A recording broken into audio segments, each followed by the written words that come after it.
My mother buried my brother alive. I saw it happen and I can't forget it, no matter how hard I try. It all started when Uche, my little brother, got sick. He was 6 years old and had always been full of life. He loved to run, laugh, and get into trouble like any other boy his age. But one day, he just stopped talking, stopped playing. It was as if something had stolen the light out of him. He would sit in a corner of the room and stare at the wall for hours, barely blinking. At first, my mother said it was nothing. "He's just going through a phase," she told my father. But the days turned into weeks, and Uche only got worse. He wouldn't eat, wouldn't sleep, and his skin started to look strange, pale, almost gray. It didn't look like sickness, not like a fever or anything we'd seen before. My father wanted to take him to the hospital, but my mother refused. She said it wasn't something the doctors could fix. My mother was a superstitious woman. She believed in spirits, curses, and all kinds of things I didn't understand. She kept saying that something was wrong with Uche's soul, that he was marked. At night, when she thought no one could hear, I'd catch her praying and muttering strange words under her breath, calling on the ancestors. Then, one evening, an old woman showed up at our house. I had never seen her before, but my mother seemed to know her well. The woman was small and hunched, with skin like dried leather and eyes that seemed too big for her face. She carried a worn cloth bag that rattled when she walked. Inside, I could hear the clinking of bones. She didn't say much, just nodded at my mother and walked into the house like she belonged there. My father wasn't home yet, but even if he had been, I don't think he would have stopped her. That night, after dinner, my mother and the old woman locked themselves in the kitchen. I wasn't supposed to hear them, but I did. Their voices were low and urgent, like they were talking about something they didn't want anyone else to know. I pressed my ear to the door and caught fragments of their conversation. "The boy is cursed," the old woman said. "Something has taken him."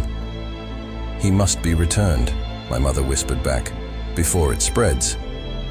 Returned. That word stuck with me. What did they mean by returned? I didn't know, but I had a terrible feeling in the pit of my stomach. I wanted to burst in and ask them what they were talking about, but I was too scared.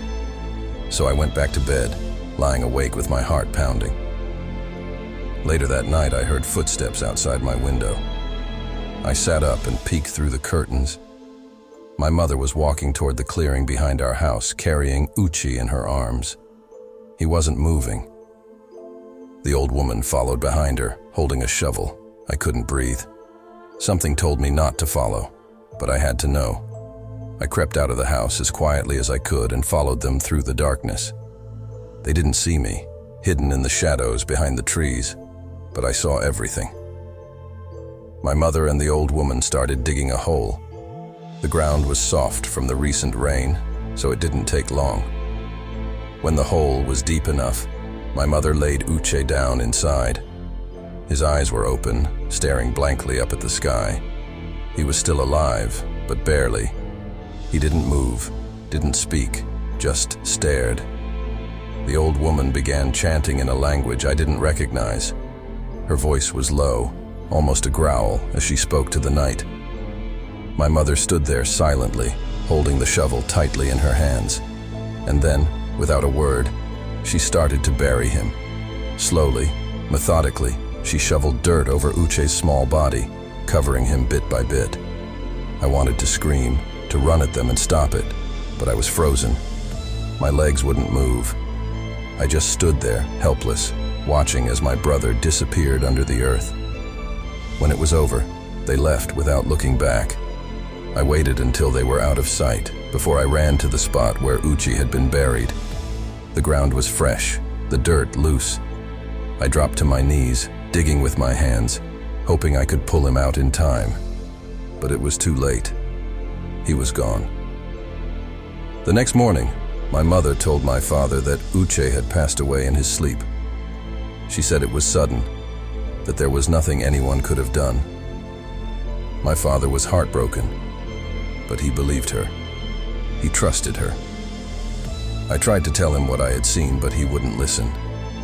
"You're just upset," he said. "You don't know what you're talking about." But I knew. I knew exactly what I had seen. Nobody believed me. Not my father, not the neighbors, not even my friends. They all thought I was making it up, that my grief was playing tricks on me. But I know what happened. My mother buried Uchi alive because she believed he was cursed, and nobody can convince me otherwise. Sometimes late at night, I hear whispers coming from the clearing behind the house. It's faint, but I recognize the voice. It's Uche. He's calling my name, asking me why. Subscribe to my YouTube channel and comment where you're watching from for part 2.